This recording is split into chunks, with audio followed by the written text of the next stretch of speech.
Hello everyone, welcome to YouTube channel of Jogta Academy. As you all know that we have started a new initiative called Quest 2023, which is Quality Enhancement with Syllabus Coverage through MCQs. इसमें हम MCQs के through syllabus को cover करेंगे. Under this initiative I will be dealing in polity section. Polity में हम हर chapter को top 10 to 15 MCQ के through solve करेंगे, कवर करेंगे. So let's start with our first chapter, that is preamble. First question, idea of preamble was borrowed from which of the following constitution? A. British Constitution, Irish Constitution, Russian Constitution, D. USA Constitution. So answer will be USA Constitution. जो idea है constitution का वो USA constitution से लिया गया है, but जो language है वो ऑस्ट्रेलियन कॉन्स्टिट्यूशन से ली गई है. As we all know that our constitution makers has incorporated the best practice of the world into Indian constitution. So the idea of preamble was taken from USA, but language of preamble was taken from Australia. Next, which of the following emerges clearly from the preamble? First, when the constitution was enacted. Second, objectives that were to be achieved. Nature of the state, source of the authority. So जो हमारा preamble है, it provides us 4 major information. पहला है source of authority और source of power, यानी कि be the people of India. हम जो भारत के लोग हैं हम सोर्स ऑफ अथॉरिटी और पावर है इंडियन कॉन्स्टिट्यूशन के. सेकंड है नेचर ऑफ द स्टेट, जो है sovereign socialist secular democratic Republic. Third, objective of the constitution which is justice, liberty, equality and fraternity. Objectives जो कि हमें with the passage of time achieve करने हैं. Fourth है डेट ऑफ एडॉप्टेशन और enactment of the constitution which is 26 November 1949. सो हमारी preamble है वो हमें 4 इंफॉर्मेशन प्रोवाइड करता है. पहला है सोर्स ऑफ अथॉरिटी, सेकंड है nature of the state.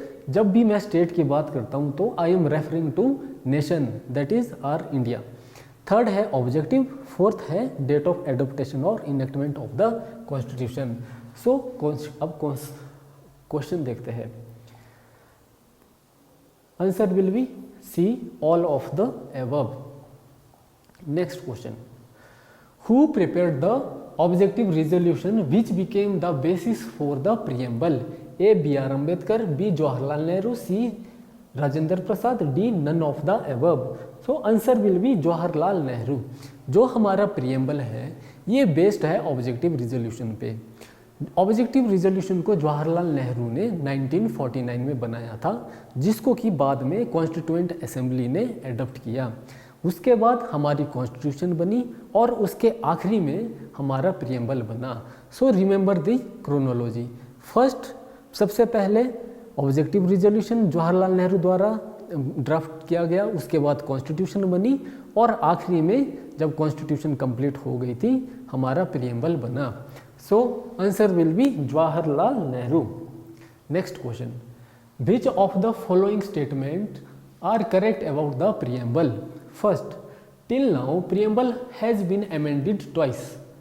Second, word sovereign were added by 44th Amendment Act of 1978.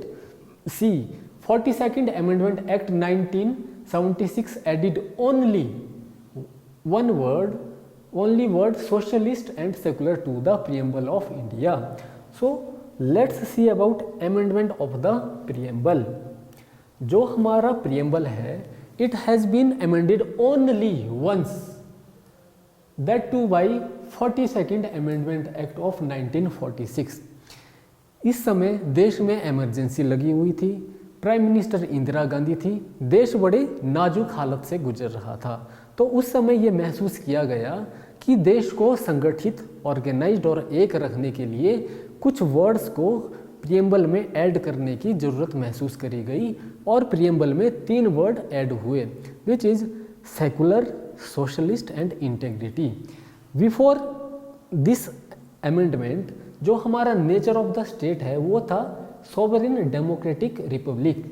ये हमारा ओरिजिनल प्रियम्बल है जो कि अमेंडमेंट से पहले था। और जो आज का है which is after 42nd amendment act, यहाँ पे नेचर ऑफ द स्टेट क्या है, देखिए sovereign and secular word add हुआ और जो तीसरा है वो इंटेग्रिटी ऐड हुई।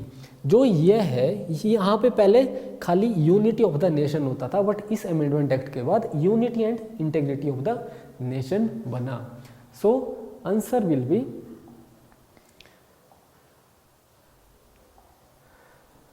Till now preamble has been amended twice, ये गलत है। अभी तक सिर्फ एक बार अमेंड हुआ है, सेकंड सॉवरेन और added by 44th amendment act. 44th नहीं 42nd अमेंडमेंट से 3 वर्ड इंसर्टेड हुए थे। सी है 42nd amendment act 1976 added only 1 word, only word socialist and secular to the preamble. 2 नहीं 3 वर्ड इंटेग्रिटी भी ऐड हुआ था, तो तीनों स्टेटमेंट गलत है। Answer will be D, none of the above. Next, which of the following statements are correct about the Indian secularism? First, like Bangladesh, India is a theocratic state. Second, in Indian constitution, state cannot interfere in religious sphere. Third, Indian secularism is a negative connotation of secularism. तो हम secularism को 2 head के under समझते हैं। पहला है western secularism versus Indian secularism. जो western secularism है ये नेगेटिव कैनोटेशन है सेकुलरिज्म की। यहाँ पे जो स्टेट और रिलीजन है they are independent of each other, state religion sphere में इंटरफेयर नहीं करेगा। बट जो हमारा इंडियन सेकुलरिज्म है ये पॉजिटिव कैनोटेशन है सेकुलरिज्म की। जो स्टेट है वो सभी धर्म को न्यूट्रल नज़र से देखेगा और यहाँ पे जो स्टेट है नॉर्मली सेकुलर स्पेयर में इंटरफेयर नहीं करता, but whenever state seems necessary it can interfere in the secular aspect. For example, अगर in near future government uniform civil code लाती है तो इसका मतलब हुआ कि government can interfere in the secular aspect of the constitution. Next है कोई भी स्टेट है वो 3 टाइप का हो सकता है। पहला है थियोक्रेटिक स्टेट, सेकंड है एथिस्ट स्टेट, थर्ड है सेकुलर स्टेट। थियोक्रेटिक स्टेट वो होते हैं जिसमें कि स्टेट का कोई ऑफिशियल रिलीजन होता है, जैसे बांग्लादेश, अफगानिस्तान, पाकिस्तान का स्टेट ऑफिशियल रिलीजन है इस्लाम। श्रीलंका और भूटान का स्टेट रिलीजन है बुद्धिज़्म। पहले नेपाल का भी स्टेट रिलीजन हिंदुइज्म होता था, बट अंडर न्यू कॉन्स्टिट्यूशन वो भी एक सेकुलर कंट्री है। सो थियोक्रेटिक स्टेट क्या है जिसका स्टेट रिलीजन होता है। सेकंड है एथिस्ट स्टेट। एथिस्ट स्टेट होता है कि जो किसी भी धर्म को नहीं मानते हैं, जिसका एग्जाम्पल है नॉर्थ कोरिया। सी है secular state like ours India, जहाँ पे कि सभी धर्म को स्टेट एक नज़र से देखती है, न्यूट्रल तरीके से देखती है। सो अब हम अपना क्वेश्चन देखते हैं। पहला है like Bangladesh India is a theocratic state. जी नहीं, इंडिया सेकुलर स्टेट है। First statement will be wrong. Second, in Indian constitution state can not interfere in religious sphere, ये भी गलत है। हमने देखा कि in India state can interfere in religious sphere. और हमारे कॉन्स्टिट्यूशन में राइट टू फ्रीडम है आर्टिकल 25 to 28, जो कि ये दिखाता है कि state can interfere in religious sphere.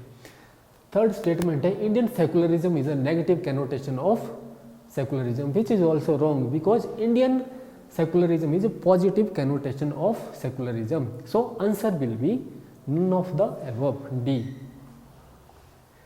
Next,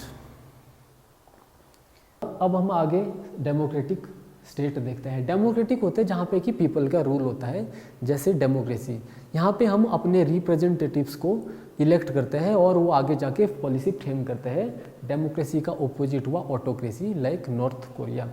next keyword है रिपब्लिक।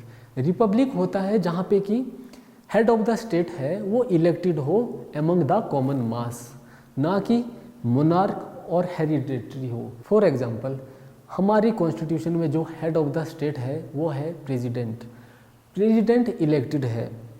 बट जो ब्रिटेन की कॉन्स्टिट्यूशन है वहाँ पे जो हेड ऑफ द स्टेट है वो उनकी रॉयल फैमिली से होगा, जिसमें कि अभी तक क्वीन एलिजाबेथ II थी, उनके डेथ के बाद अब आगे प्रिंस है, और जो आगे है वो भी उसी फैमिली से होगा। सो जो यूके है वो डेमोक्रेसी तो है बट रिपब्लिक नहीं है, हम डेमोक्रेसी भी है और रिपब्लिक भी है। नेक्स्ट है सोवरेन, जो कि free to follow internal and external policies. Sovereignty दो टाइप की होती है, internal sovereignty, external sovereignty. Internal जो किसी टेरिटोरियल बाउंड्री के अंदर हम अपने डिसीजन इंडिपेंडेंट ले रहे हैं, एक्सटर्नल जो कि हम एक्सटर्नल स्फीयर है उसमें अपने डिसीजन इंडिपेंडेंटली ले रहे हैं, कोई दूसरी कंट्री हमें डिक्टेट नहीं कर सकती कि हमारी फॉरेन पॉलिसी या कोई भी पॉलिसी कैसी होनी चाहिए। फॉर एग्जांपल रशिया और यूक्रेन के वॉर के कंटेक्स्ट में अगर हम समझें तो हम पे इंडिया पे वेस्टर्न कंट्रीज़ का दबाव था कि हम रशिया के अगेंस्ट जाए, but since we are sovereign nation हमने अपना अलग स्टैंड लिया। Next, Indian brand of socialism is A. Democratic socialism, B. Communist socialism, C. Capitalism, D. None of the above. Answer will be democratic socialism. Supreme Court in Nakara versus Union of India case 1983 उन्होंने ये stated किया कि जो Indian socialism है ये democratic socialism है। Now let's understand जो modern day economic system है वो नॉर्मली 3 टाइप का है। पहला है कम्युनिज्म, दूसरा है कैपिटलिज्म, तीसरा है सोशलिज्म। जो कम्युनिज्म और सोशलिज्म है वो ऑलमोस्ट सिमिलर है, there is very fine difference between. But जो कैपिटलिज्म है वो थोड़ा अलग है। इन कैपिटलिज्म यहाँ पे टोटल प्राइवेट ऑनरशिप होती है और जो मीन्स ऑफ प्रोडक्शन की प्राइवेट ऑनरशिप होती है, और जो इसका मोटिव होता है वो सोल मोटिव प्रॉफिट होता है। बट जो कम्युनिज्म और सोशलिज्म है यहाँ पे जो ऑनरशिप है इन केस ऑफ सोशलिज्म वो स्टेट की होगी, और जो कम्युनिज्म है वहाँ पे ऑनरशिप है वो मास की होगी, यहाँ पे इक्वली डिस्ट्रीब्यूशन ऑफ वेल्थ होगी, और जो दोनों का मोटिव है वो वेलफेयर है। So Supreme Court in this case said that democratic socialism है इंडिया का। अब जो इंडिया का जो सोशलिज्म है ये यूनिक सोशलिज्म है, ये ब्लेंड है कम्युनिज्म और गांधीयन सोशलिज्म का। गांधीयन सोशलिज्म में क्या है, गांधी जी बात करते थे सेल्फ सफिशिएंट विलेजेस की और पॉवर्टी रिडक्शन की और अदर जो सोशल वेलफेयर मेजर्स है उसकी बात करते थे। तो जो हमारा डेमोक्रेटिक सोशलिज्म है ये tilted more towards Gandhian socialism है, बट ये ब्लेंड है गांधीयन प्लस कम्युनिज्म का। जो कम्युनिज्म है वो आइडिया कार्ल मार्क्स ने दिया था। उनके अकॉर्डिंग जो कैपिटलिस्ट सोसाइटी है उसमें 2 क्लास है, एक है बोर्जुआ क्लास, दूसरी है प्रोलिटेरिएट क्लास जिसको कि वर्किंग क्लास कहते हैं। जो बोर्जुआ क्लास है वो अर्न करती है मीन्स ऑफ प्रोडक्शन, जो वर्किंग क्लास है वो बोर्जुआ क्लास के लिए काम करती है। तो जो बोर्जुआ क्लास है वो वर्किंग क्लास का शोषण करेगी, और जब ये शोषण बहुत ज़्यादा बढ़ जाएगा तो जो हमारी वर्किंग क्लास है वो ऑर्गेनाइज्ड होगी, संगठित होगी और इस क्लास को ओवरथ्रो करेगी, और उसके बाद जो नया इकोनॉमिक सेटअप बनेगा वो कहलाएगा communism. Next, What was the exact constitutional status of Indian Republic on 26th January 1950? तो let's understand about amendment of the preamble। जो हमारा preamble है वो सिर्फ एक बार amend हुआ है 42nd Amendment Act 1976, जब जिसको कि मिनी कॉन्स्टिट्यूशन भी कहा गया। प्राइम मिनिस्टर इंदिरा गांधी थी उस समय। एक बहुत फेमस केस था Keshavananda Bharati versus union of India. उसमें जुडिशरी ने doctrine of basic structure lay down किया था, जिसको कि हम फंडामेंटल राइट वाले चैप्टर में डिटेल में समझेंगे। अभी के लिए हम सिर्फ प्रिएम्बल से रिलेटेड उस केस की बात को ध्यान में रखेंगे जिसमें कि जो जुडिशरी है उन्होंने कहा था कि जो प्रियम्बल है वो integral part of the constitution है और it can be amended under the article of 368. So answer will be B. जो आज का sovereign socialist secular democratic republic है, ये स्टेटस हमारा 42nd अमेंडमेंट एक्ट के बाद आया है, उससे पहले खाली सोवरेन डेमोक्रेटिक रिपब्लिक था. Next, which one of the following is a correct sequencing of the features of the preamble of Indian constitution. Answer will B sovereign socialist secular democratic Republic. हमें जो हमारा प्रियम्बल है वो by heart याद होना चाहिए. देखिए, sovereign socialist secular democratic republic A. Next, which one of the following is correct statement about preamble. Preamble is an integral part of the constitution like fundamental rights. Preamble also is justiciable in nature. C, it has been amended twice. D, preamble is based on Swaran Singh recommendation. हमने अभी देखा जो Keshavananda Bharti of case है 1973, इसमें supreme court ने 2-3 चीज़ें कही preamble के बारे में. सबसे पहले ये इंटीग्रल पार्ट है कॉन्स्टिट्यूशन का. Second, it can be amended under article 368. Third, it is non justiciable in nature. So answer will be पहली statement, preamble is an integral part of the constitution, सही है. Like fundamental rights, it is also justiciable in nature, हमने देखा ये wrong है. It is non justiciable in nature like DPSP and fundamental of duties. See, it has been amended twice, wrong.